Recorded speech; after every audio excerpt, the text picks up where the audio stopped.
नमस्कार। घरमा उड्डुस यो शब्द सुन्ने बित्तिकै कतिलाई तनाव हुन्छ हैन त? यो एउटा यस्तो समस्या हो जसले धेरैलाई सताउँछ, तर चिन्ता लिनु पर्दैन। आज हामी यसबाट छुटकारा पाउन केही वैज्ञानिक र व्यावहारिक समाधानबारे कुरा गर्नेछौँ। मेरो सबैभन्दा पहिलो र महत्त्वपूर्ण प्रश्न नै यही हो, उडुसको टोकाइबाट आखिर बच्ने कसरी? हो, आजको हाम्रो यो चर्चाको केन्द्रबिन्दु यही हुनेछ। आउनुहोस् यसको जवाफ खोज्न सुरु गरौँ। ल, अब सुरु गरौँ। हेर्नुहोस्, कुनै पनि समस्या समाधान गर्नु छ भने पहिले त्यो समस्यालाई राम्ररी चिन्नुपर्छ, होइन र? हाम्रो शत्रुलाई नचिनिकन लडाई जित्न सकिन्न। त्यसो भए सबैभन्दा पहिले चिनौँ, यो उडुस आखिर हो के? उडुस भनेको एउटा सानो परजीवी किरा हो, तर यसको आकारमा नजाउँ। यसको सबैभन्दा ठूलो चलाकी भनेको यो सजिलैसँग लुक्न सक्छ र जब यसले टोक्छ त्यसपछि सुरु हुन्छ शास्ति। चिलाउने, सुन्निने अनि कसैलाई त एलर्जी नै। भन्नुको मतलब यो सामान्य किरा मात्रै होइन, एउटा ठूलै टाउको दुखाइ हो। खैर, अब एउटा महत्त्वपूर्ण प्रश्न, यसलाई नियन्त्रण गर्न यति साह्रो किन हुन्छ? धेरैले कति प्रयास गर्नुभयो होला, तर पनि यो समस्या जस्ताको तस्तै। आउनुहोस् अब हामी उडुसको यो तीव्र विस्तार पछाडिको रहस्य के हो र यसको त्यो अचम्मको क्षमता के हो त्यो बुझौँ। यो संख्या हेर्नुहोस् त, 500। यो के हो थाहा छ? एउटा मात्रै माउ उडुसले आफ्नो जीवनकालमा पार्ने अण्डाको संख्या हो यो। अब एकछिन सोच्नुहोस् त, एउटा सानो समस्या कति छिटो घरभरि महामारी बन्न सक्छ। हो, यसलाई नियन्त्रण गर्न गाह्रो हुनुको मुख्य कारण नै यही हो। उडुस यति जिद्दी हुनुका पछाडि खासमा 3वटा प्रमुख कारण छन्। पहिलो त हामीले अघि नै भन्यौं, यसको तीव्र प्रजनन, एउटाबाटै सयौं हुने। दोस्रो, यसको लुक्ने क्षमता। ओहो, त्यो त अचम्मकै छ। ओछ्यानको कापदेखि भित्ताको सानो पालसम्म जहाँ पनि लुक्न सक्छ। अनि तेस्रो कुरा, यो नखाइकन महिनौसम्म बाँच्न सक्छ। हो, यिनै कारणले गर्दा यसलाई जरेदेखि उखेल्न यति गाह्रो भएको हो। तर हरेक समस्याको समाधान पनि त हुन्छ नि, होइन र? अब हामी केही यस्ता शक्तिशाली र प्राकृतिक घरेलु विधिहरूबारे कुरा गर्नेछौँ, जसले यो समस्यासँग जुझ्न पक्कै मद्दत गर्नेछन्। यी सबै प्राकृतिक समाधान हुन्। ल, हाम्रो सूचीको पहिलो उपाय हो पुदिना। पुदिना एउटा प्राकृतिक रिपेलेन्ट हो, अर्थात् विकर्षक। यसको जुन कडा र ताजा गन्ध हुन्छ नि, त्यो उडुसलाई फेट्टेकै मन पर्दैन। त्यसैले त्यो गन्धले गर्दा उडुसहरू टाढा भाग्छन्। पुदिना प्रयोग गर्ने तरिका पनि एकदमै सजिलो छ। ओछ्यानको छेउछाउमा, विशेष गरी बालबालिका सुत्ने ठाउँको नजिक यसको ताजा पातहरू राखिदिनुहोस्। अझै सुरक्षित हुन मन छ भने पातलाई पिसेर त्यसको लेप सुत्नुअघि शरीरमा लगाउन सकिन्छ। यसले टोकाइबाट जोगाउँछ। अब अर्को उपाय अलि कडा छ, रातो खुर्सानी।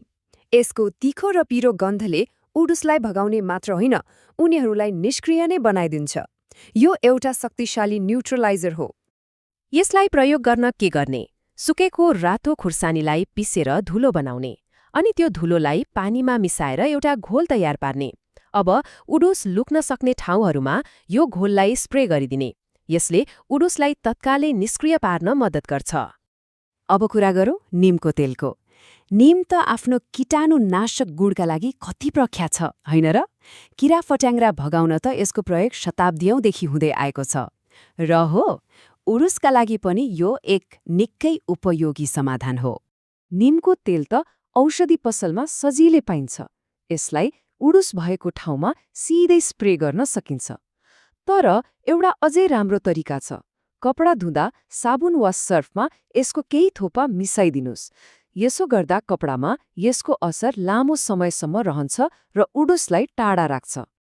अब एउटा अझ शक्तिशाली स्प्रेको कुरा गरौँ, जुन 3वटा तेलको मिश्रणबाट बन्छ, नीलगिरी, रोजमेरी र ल्याभेन्डर। यहाँ हरेकको आआफ्नै काम छ। नीलगिरीको तेलले उडुसलाई सिधै मार्छ। रोजमेरी र ल्याभेन्डरको कडा गन्ध उडुसले सहन सक्दैन र भाग्छ।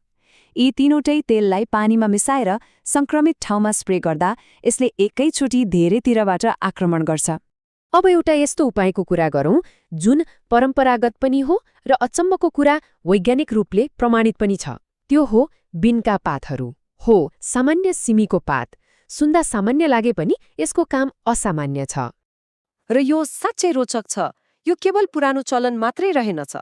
हालैको एउटा अध्ययनले के प्रमाणित गर्यो भने बीनको पातमा हुने साना साना रौँहरूले उडुसलाई पासोमा पार्छन् र हिँड्नै नसक्ने बनाइदिन्छन्, जसले गर्दा उनीहरू मर्छन्। हेर्नुहोस् त, हाम्रो पुरानो ज्ञानको पछाडि कस्तो विज्ञान लुकेको रहेछ। हाम्रो अर्को उपाय हो tea tree spray. Tea tree तेल पनि एकदमै शक्तिशाली कीटाणुनाशक हो। यसले उडुसलाई मार्ने र भगाउने दुवै काम एकैसाथ गर्छ र यदि यसको सही तरिकाले प्रयोग गर्ने हो भने समस्यालाई जरैदेखि हटाउन सकिन्छ। तर टी ट्री तेल प्रयोग गर्दा एउटा कुरामा चाहिँ विशेष ध्यान दिनुपर्छ, त्यो हो निरन्तरता। शुद्ध टी ट्री तेललाई अलिकति पानीमा मिसाएर स्प्रे बोतलमा भर्नुहोस् अनि यसलाई भित्ता, फर्निचर, डसना, कपडा सबैतिर कम्तीमा 1 हप्तासम्म दिनदिनै स्प्रे गर्नुपर्छ। याद राख्नुहोला, नियमित प्रयोगले मात्र स्थायी समाधान मिल्छ। अब यहाँ 2 फरक तरिकाले काम गर्ने जडीबुटीहरू छन्, थाइम र स्वीट फ्लेग। थाइमको काम अलि फरक छ। यसको गन्धले उडुसलाई लुकेको ठाउँबाट बाहिर निस्कन बाध्य बनाउँछ, तर मार्दैन। यसपछि अरू उपाय लगाएर मार्न सजिलो भयो। अर्कोतिर स्वीट फ्लेग अर्थात् बोझो, यसको कीटाणुनाशक गुणले परजीवीलाई नै भगाइदिन्छ। आफ्नो आवश्यकता अनुसार कुन प्रयोग गर्ने सोच्न सकिन्छ।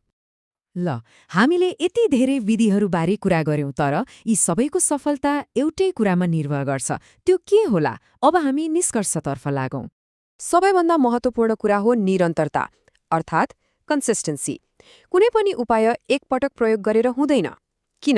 किनभने उडुसले पालेका अण्डाहरूबाट केही समयपछि फेरि नयाँ बच्चा निस्कन्छन्। त्यसैले त्यो जीवनचक्र तोड्नका लागि यो विधिहरूलाई नियमित रूपमा दोहोऱ्याइरहनु एकदमै जरुरी छ। यो नै सफलताको मूल मन्त्र हो।